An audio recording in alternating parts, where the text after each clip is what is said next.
The Jimny is only fractionally longer than a Fiat 500, but even so, the packaging is, well, if I'm honest, dreadful. Take this boot, for example. The side opening door means you can't park close to anything behind you, and once you have got it open, the capacity is rather poor. Its one saving grace, though, is these back seat rests do fold down. There are 2 seats in the back, but legroom is limited and getting in and out of them is not easy.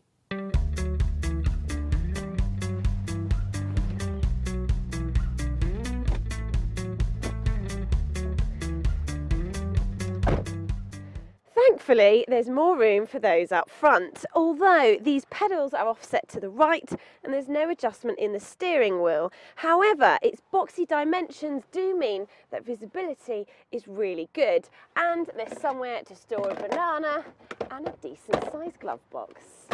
Forget all you know about how modern cars drive, because the Jimny is like a Land Rover Defender that's shrunk in the wash. The ride is bouncy, the steering's slow to respond, and the brakes are spongy.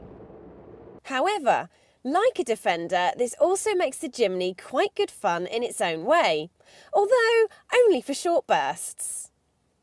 New for this year, meanwhile, is this dash design, which includes gear shift indicator and tyre pressure monitoring system. Fancy.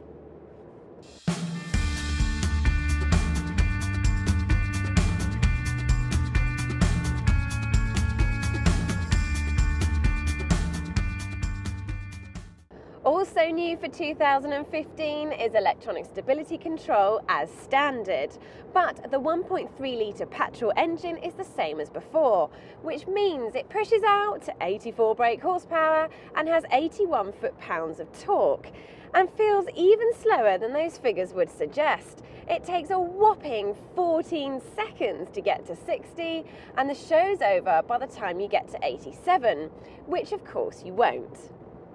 But if the Jimny doesn't shine on the road, that's because it's been designed to get muddy going off it. In fact, Suzuki boasts this is the smallest off-roader in the world. And with that in mind, here I have 3 buttons to choose between front-wheel drive, four-wheel drive and four-wheel drive with low range.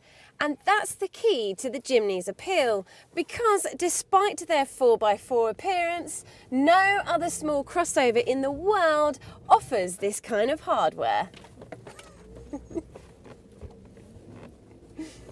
Adding to the Jimny's credentials are 19 cm of ground clearance and steep approach and departure angles, plus the fact that it's got a proper ladder frame chassis.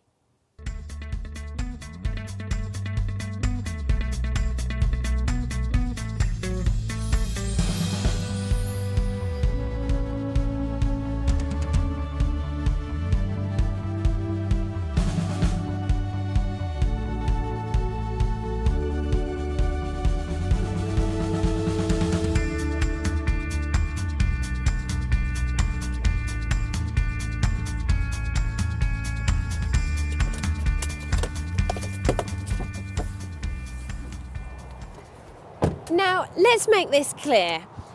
You really would want to take advantage of this car's off-roading nature if you're considering buying one, because in so many other ways it is hopelessly outdated. It only comes with 2 airbags, for example, and creature comforts don't extend to Bluetooth or sat-nav.